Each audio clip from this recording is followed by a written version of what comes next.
10वीचे paper झाले म्हणून भाचा आला रत्नागिरीत। मग काय त्याला बघायची होती बोट म्हणून आलो आम्ही थेट बोटीजवळ मिऱ्यावर। मग तिथून आम्ही त्याला बोट दाखवली। भाचा बोलतो मामा एवढी गंजलेली बोट, पण नक्कीच त्याचं भाग्य होतं कारण काही महिन्यांनी बोटी जाणार आहे स्क्रॅपला, कारण त्या रस्त्याचं काम चालू आहे। रस्ता झाला की मग ती बोट जाणार स्क्रॅपला। बोट बघता बघता भाच्याची नजर गेली त्या बोटीच्या नावावर। बोटीचं नाव होतं एमटी बसरा स्टार। मग काय भाच्याने बोटीचं नाव गुगलवर सर्च केलं आणि बोटीची पूर्ण माहिती मला सांगितली।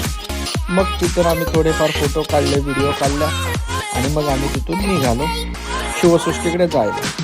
जाता जाता चालत जायचं होतं, गाडी लांब लावली होती। गाडीजवळ आलो, भाचा बोलतो मामा मी व्हिडिओ काढतो। मग काय मी गाडीला लावली चावी, मारला स्टार्टर आणि गाडी वळवली। वळवता वळवता माझा काय पाय खाली पुढे ना। मग पुन्हा पाठी घेतली गाडी आणि मग थेट भाच्याजवळ जाऊन भाच्याच्या ह्याच्यात थेट मोबाईल। मग काय भाच्याला तिथल्या परिसराची माहिती दिली, आजूबाजूला असलेल्या खाजणाची, आणि मग तिथून आम्ही निघालो मिरकरवाडा रोडने शिवसृष्टीकडे। म्हटलं भाच्याच्या हातात मोबाईल, भाच्याला काय मोबाईलचा अँगल समजेना पकडताना, पण ठीक आहे जाऊ दे, सुरुवात आहे। पुढे भेटू अजून एका नवीन व्हिडिओमध्ये।